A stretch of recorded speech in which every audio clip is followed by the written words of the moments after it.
Selamat pagi Pak. Selamat pagi. Terima kasih Pak atas waktunya Pak. Saya datang Pak untuk mewawancarai Bapak terkait dengan pelatihan yang saya ikuti Pak, calon guru penggerak. Yang ingin saya tanyakan Pak terkait dengan kepemimpinan Bapak di dalam mengambil keputusan terkait dengan keputusan dilema etika Pak. Kiranya Bapak bersedia. Ya, terima kasih. Apa saja pertanyaannya, Pak?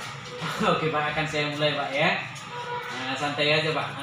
Yang pertama Pak yang ingin saya tanyakan Pak, selama ini bagaimana Bapak dapat mengidentifikasi kasus-kasus yang merupakan dilema etika atau rujukan moral? Ya, terima kasih akan kepada Bapak yang menanyakan bagaimana cara saya mengidentifikasi kasus-kasus apakah merupakan dilema etika dan rujukan moral. Jadi yang saya lakukan di sekolah kita ini adalah yang pertama mengenai dilema etika. Saya melihat kasus tersebut bahwa kita sudah sama-sama mengerti bahwa masalah dilema etika adalah kasus yang berhadapan terhadap dua kebaikan ataupun dua kebenaran, sehingga di dalam mengambil keputusan ini kita harus hati-hati dalam menelaahnya. Jadi ya kita ketahui bahwa dilema etika adalah masalah yang dihadapkan kepada dua hal yang baik, yang dimana kita harus memilih mana yang terbaik di antara yang baik. Sedangkan rujukan moral adalah kasus yang dipermasalahkan kepada dua hal yang baik dan buruk. Jadi kalau di dalam kasus rujukan moral ini, saya kira lebih gampang dalam mengambil suatu keputusan ataupun tindakan. Oke, terima kasih Pak. Saya lanjutkan Pak untuk pertanyaan kedua Pak. Selama ini bagaimana Bapak menjalankan pengambilan keputusan di sekolah Bapak, terutama untuk kasus-kasus di mana ada dua kepentingan yang sama-sama benar atau sama-sama mengandung nilai kebajikan? Ya, dalam mengambil keputusan di sekolah, saya harus melihat dua kepentingan yang sama-sama benar. Yang pertama yang saya lakukan adalah saya harus melihat peraturan ataupun regulasi yang berlaku yang menjadi pedoman dalam mengambil keputusan. Kemudian saya menelaah kasus atau masalah tersebut dengan pendekatan-pendekatan secara baik, dengan mengutamakan kepentingan bersama atau kepentingan umum yang harus diutamakan dan tidak melanggar aturan ataupun regulasi yang ada.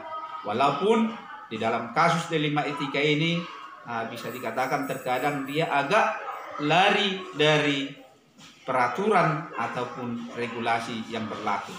Oke, terima kasih Pak. Saya lanjutkan Pak untuk pertanyaan saya Pak yang ketiga. Langkah-langkah atau prosedur seperti apa yang bisa Bapak lakukan selama ini? Ya, langkah-langkah yang saya lakukan dalam mengambil keputusan terhadap dilema etika, misalnya contohnya saya buat di sini adalah guru meminta izin mengikuti kegiatan pesta pada saat proses pembelajaran ataupun jam pelajaran ataupun jam kerja. Langkah yang saya lakukan adalah pertama, menyampaikan aturan yang berlaku dan memberikan gambaran kepada guru saya apa akibat dari melanggar aturan tersebut. Kemudian mengajak rekan guru tersebut untuk menyadari apa yang menjadi tugasnya dan apa yang menjadi hak dan kewajibannya, yang menjadi beban tanggung jawabnya, dan memberikan pengertian ataupun pemahaman apa akibat baik dan akibat buruk dari tindakan yang dilakukan, dan mengajak guru tersebut agar berpikir apakah tindakan tersebut benar atau salah yang ia lakukan. Oke, terima kasih Pak. Saya coba dulu pertanyaan yang keempat Pak. Hal-hal apa saja yang selama ini Bapak anggap efektif dalam pengambilan keputusan pada kasus-kasus dilema etika, Pak? Hal yang saya anggap paling efektif dalam pengambilan keputusan, dalam mengambil keputusan dalam hal dilema etika itu, ya yang pertama adalah berbicara dari hati ke hati tentang tindakan yang dilakukan. Kedua, menyampaikan manfaat baik dan akibat buruk dari tindakan yang dilakukan. Dan yang ketiga, menekankan kebermanfaatan tindakan tersebut pada kepentingan sekolah.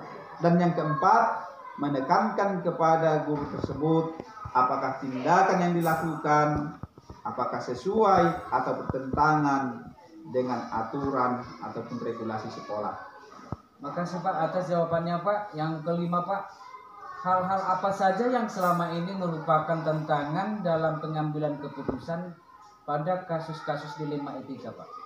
Ya, yang menjadi tantangan dalam pengambilan keputusan pada kasus dilema etika adalah dalam memberikan pemahaman kepada rekan-rekan guru kita yang belum memiliki kepentingan-kepentingan, di mana tantangan yang dilakukan dianggap baik, padahal pada prinsipnya tindakan yang dilakukan sudah melanggar etika peraturan yang berlaku di sekolah.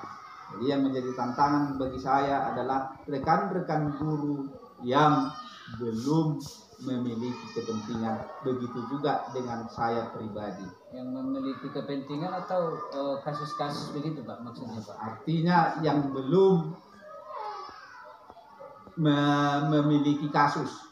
Artinya dia masih belum ada kepentingan seperti masalah yang dimunculkan oleh guru saya. Maksud saya gini Pak ya, misalkan ada kasus-kasus dilema etika. Nah, apa tantangan dalam mengambil keputusan itu Pak? Yang mana sebagai kepala sekolah kita harus mau tidak mau harus mengambil keputusan itu di dalam kasus-kasus dilema etika itu. Apa tantangannya menurut Bapak? Yang selama ini Bapak hadapi gitu. Yang saya hadapi selama ini yang menjadi tantangan bagi saya terhadap guru saya yang melaksanakan memohon izin tadi, ya tantangannya kan ya terhadap guru saya yang tidak pernah memohon izin. Artinya belum memiliki kepentingan. Oh gitu Pak ya. Karena di dalam dilema etika tadi guru tersebut mau izin pesta baik, mengajar juga baik. Jadi mungkin guru saya yang belum pernah minta izin merasa bahwa itu benar. Padahal kalau berdasarkan aturan yang sebenarnya itu adalah salah. Oke, terima kasih Pak. Saya lanjutkan Pak. Soal nomor 6 Pak. Apakah Bapak memiliki sebuah tata kelola atau jadwal tertentu dalam sebuah penyelesaian kasus dilema etika? Apakah Bapak langsung menyelesaikannya di tempat atau memiliki sebuah jadwal untuk menyelesaikan bentuk atau prosedur seperti apa yang Bapak jalankan? Ya, terima kasih. Mengenai penyelesaiannya ini tergantung terhadap masalah tersebut. Ya, jadi ada yang memerlukan tata kala atau waktu tertentu, ada juga yang tidak membutuhkan.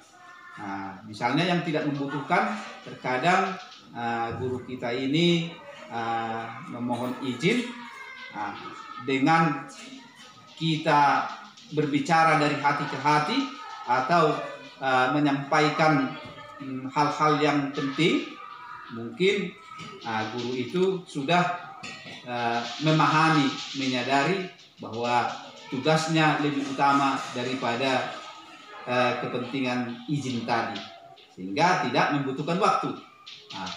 Dan juga ada terkadang dia membutuhkan waktu, terkadang dia telah kita berbicara hati ke hati, guru tersebut juga masih belum menyadari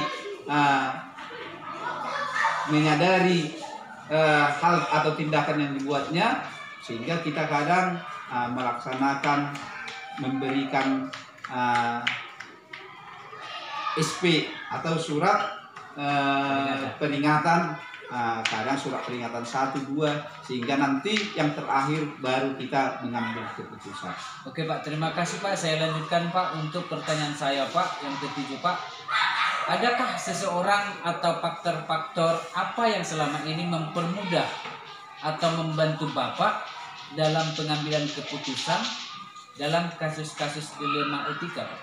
Iya, dalam kasus dilema etika ini semua orang membantu saya dalam mengambil keputusan. Nah, karena di sekolah ini semua warga sekolah membantu saya dalam mengambil keputusan.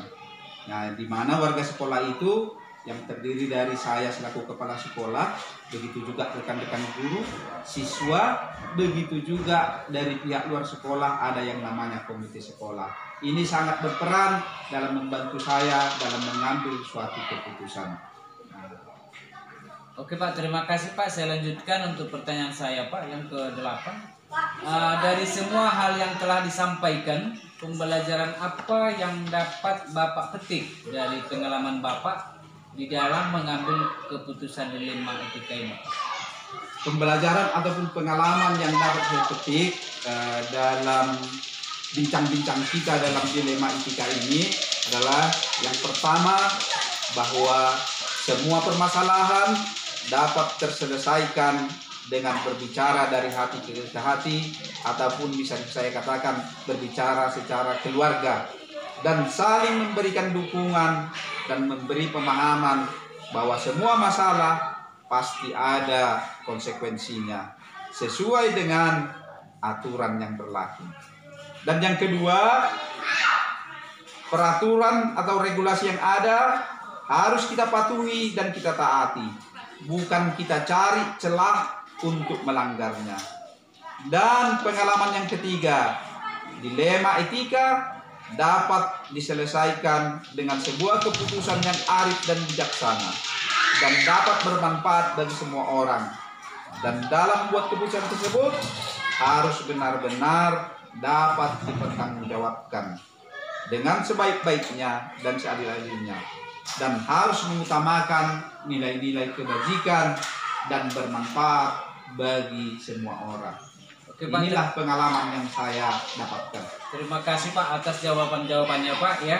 Saya sangat puas Pak mendengar jawaban tadi Pak.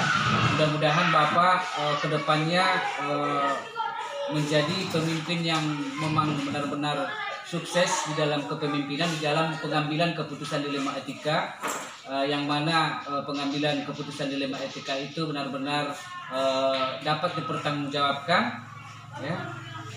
Mudah-mudahan sukses ke depannya Pak ya. Terima kasih. Saya juga berharap kepada Pak Robert Napitupulu, mudah-mudahan dalam melaksanakan wawancara ini kita apa yang diharapkan oleh Bapak Robert Napitupulu dapat tercapai. Saya dengar Bapak calon guru penggerak, mudah-mudahan nanti pada saat yang telah ditentukan lulus menjadi guru penggerak. Terima kasih kepada Pak Robert Napitupulu yang telah hadir ke sekolah kita ini. Terima kasih Pak atas waktunya Pak ya. Terima kasih.